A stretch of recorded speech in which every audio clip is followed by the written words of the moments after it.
भला करने के लिए विधायक बना है क्या? पता कीजिए, झारखंड का सबसे अमीर विधायक में मनीषवा आता है।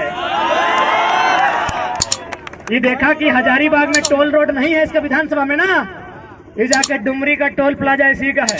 पता नहीं है क्या? पता है ना, इसका टोल प्लाजा डुमरी में है, कुलगो वाला। क्या लगता है विकास करने के लिए आया है? दोनों हाथ में लड्डू खाने लोग यहाँ आया है। और हम खुले मन से कहते हैं, मीडिया बंधुओं के माध्यम से कहते हैं कि जिन लोगों को अपने राज्य में गन्ना छीलने के लिए रखा नहीं जाता, वो बनना यह मंत्री बन के बैठा। अब आप कहेंगे कि अब पढ़ा लिखा लड़का हो गया, ऐसा बयान क्यों दिए? चलिए बताते हैं क्यों दिए। कि माननीय बन्ना को गन्ना छीलने लायक क्यों बताते हैं। मीडिया बंधु ध्यान से रिकॉर्ड कीजिएगा। माननीय बन्ना जी, मंत्री हैं, थोड़ा जी लगा देते हैं। माननीय मंत्री बन्ना जी जो हमारे झारखंड में अतिक्रमणकारी हैं, जैसे भारत के लिए विदेशी लोग आक्रमणकारी थे, वो हमारे राज्य के लिए आक्रमणकारी हैं। वे एक फंक्शन में गए थे स्टूडेंट के बीच पटमदा क्षेत्र में। क्या भाषण दिया पता है? माननीय मंत्री ने भाषण दिया है। क्या भाषण दिया पता है? कि हम ना मैट्रिक में चोरी कर रहे थे। माननीय स्वास्थ्य मंत्री का बयान सुनिए कि हम मैट्रिक में चोरी कर रहे थे, एगो एसडीओ आके हमको पकड़ लिए। क्या बोल रहे हैं? कि एसडीओ हमके पकड़ लिए।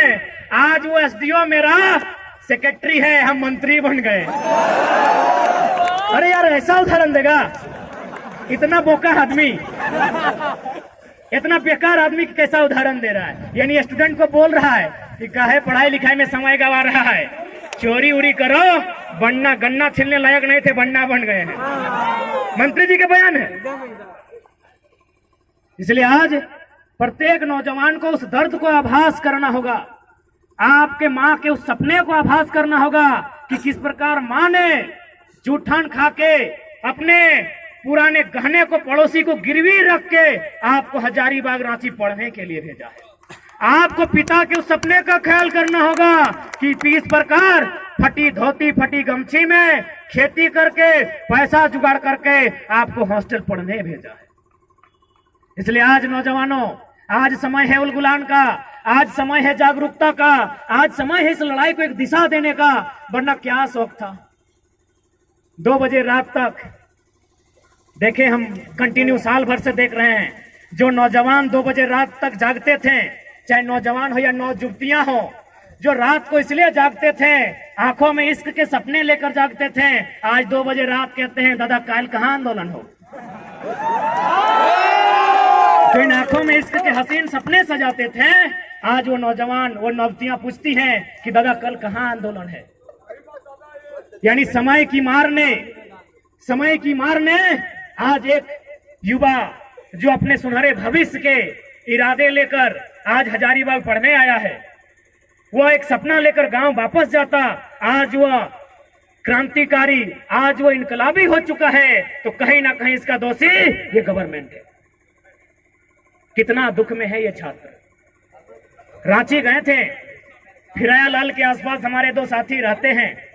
जैसे ही हम लोग गए, बोला टाइगर भाई रहना है रात क्या? हम बोले हाँ, अब रांची से तो रिटर्न जाना पॉसिबल नहीं है, ट्रेन से आए हैं। तो बोला ठीक है, हम लोग दूसरा का रूम चले जाएंगे, आप लोग हमारे बेड में सो जाइए।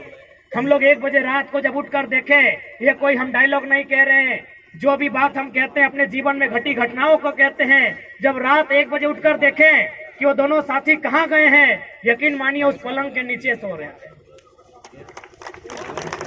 हम लोग को उस पलंग पर सोने के लिए दिया था और वे लोग उस पलंग के नीचे सो रहे थे। हम लोग सोचे थे 2-3 दिन रहेंगे, सुबह ही हम लोग बहाना किए कि काम पूरा हो गया, हम लोग घर जा रहे हैं। सोचिए कितने दर्द में हैं हम लोग। हमने किसी का क्या बिगाड़ा है? हमने क्या गुनाह किया है? अरे आपके बच्चे तो मुंह में चांदी का चम्मच लेकर पैदा होते हैं, कम से कम हमारे लिए जो हमारे बच्चे हैं उन्हें चपरासी बनने लायक ही छोड़ दीजिए। हमारे पढ़ने लिखने वाले छात्रों को कम से कम चपरासी बनने लायक छोड़ दीजिए। अरे उसी के लिए पॉलिसी बना दीजिए ना। हमने कब तेलंगाना के तर्ज पर समस्त नौकरियों पर दावा किया है? अरे 3rd और 4th ग्रेड पर तो 100% कर दीजिए जो यहाँ के मूलवासी हैं। 3rd और 4th पर कीजिए ना। क्या कहां जाएंगे ये लोग? आज कहीं भी हजारीबाग की सबसे ऊंची चोटी पर चढ़ के देखिए, जितनी भी जमीनें थी जिन पर हमारे पूर्वज कभी खेती करते थे, आज कंपनियों को जा रही है। गोंदलपुरा सामने है, एनटीपीसी सामने है, बड़का गांव सामने है, पिपरवार सामने है। हमारी जमीनें जहां हम खेती करते थे वो कंपनियों को जा रहा है और हमारी नौकरियां वो बाहरियों को जा रहा है। हम कहां रहेंगे? हम कहां रहेंगे? इसलिए आज सभी नौजवानों से हाथ जोड़कर यही प्रार्थना है, हाथ जोड़कर यही विनती है कि आज इस आंदोलन को आपको बृहद करना होगा। ये आंदोलन जो कोयलांचल में पहले कोयला में आग लगता था, इस बार आंदोलन के रूप में आग लगा है। इस आंदोलन से पूरा झारखंड जलना चाहिए। जलना चाहिए माने आग से नहीं, आंदोलन से जलना चाहिए। और साथ ही हम चाहेंगे, मीडिया के लिए बंधुओं से आग्रह करेंगे, क्योंकि कहीं ना कहीं झारखंड के आवाज को नेशनल मीडिया दबा देती है। आप देख सकते हैं, साल भर से यहाँ के छात्र आंदोलन कर रहे हैं। 3 लाख लोग मानव श्रृंखला बनाने के लिए सड़क पर आते हैं, कोई नेशनल न्यूज नहीं। पारसनाथ के मुद्दा में एक धनी समाज आगे आता है, आज तक घर पहुंच जाता है, कोई नेशनल न्यूज नहीं। तो कम से कम हमारे जो न्यूज हैं उनके माध्यम से आपको धन्यवाद देते हुए चाहेंगे हमारी बातों को, हमारे दर्द को राज्य सरकार तक, राज्य के हुक्मरान तक पहुंचाया जाए। और साथ ही निवेदन करेंगे, जो कार्यपालिका के अंग है, जितने भी थाना प्रभारी पुलिस कर्मी आए हैं, आपसे भी निवेदन होगा, आप लोग भी इस लड़ाई में अंदरूनी सपोर्ट करें।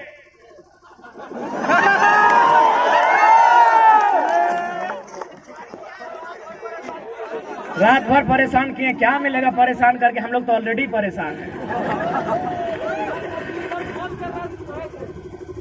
और आपको तो भाई सूचना भी दिया गया है, तो भले यदि आप ऐसा कह रहे हैं कि आप लोग सुरक्षा के लिए आ रहे हैं, तो हमको तो डाउट है। यदि आप सुरक्षा के लिए आए हैं तो चारों कोना में होना चाहिए, एक ही जगह जमा के क्या कर रहे हैं? यदि आप सुरक्षा के लिए आए हैं तो एगो यहाँ होना चाहिए था, एगो यहाँ होना चाहिए था, एगो पीछे भी होना चाहिए था। एक ही जगह जमा है, यानी लाठीचार्ज के इरादे से आए हैं। तो कोई दिक्कत नहीं, हम लोग आपको दोषी नहीं देंगे। आप अपनी ड्यूटी बचाइए, हम लोग आंदोलन करेंगे। यदि मन करे लाठी चलाने का, फर के मारिएगा, इधर गोड़ हाथ में मत मारिएगा, कपारे में मारिएगा। बहुत परेशान हो गए साल भर से। बाकी यदि सुरक्षा के लिए आए तो अभी भी ड्यूटी निभाइए, चारों तरफ फैल जाइए और आधा घंटा संबोधन करेंगे। मुझे पता है आप नहीं फैलेंगे, मुझको पता है आप इधर उधर नहीं फैलेंगे, क्योंकि आप सुरक्षा की दृष्टि से नहीं, आपको लाठी के चार्ज के, क्योंकि आप तो सरकार के लोग हैं, आप तो सरकार के लोग हैं, इसमें आपका कसूर नहीं है, आप सरकार के लोग हैं। लेकिन आप याद रखिएगा, सरकार जनता की है। सरकार जनता के, इस बात को आप मानते हैं कि नहीं? यदि नहीं मानते हैं तो जाइए, वीडियो साहब सामने हैं, वो लिखे होंगे जेपीएस, झारखंड पब्लिक सर्विस। हम झारखंड और पब्लिक का स्पेलिंग नहीं जानते हैं, सर्विस SERVICE। सर्विस माने सेवा, सर्विस माने सेवा। तो सेवा का काम कौन करता है? सेवक। लेकिन जो पैसा लेके सेवा करे उसे सेवक नहीं, नौकर कहते हैं। साहब बात, डरने की क्या बात है?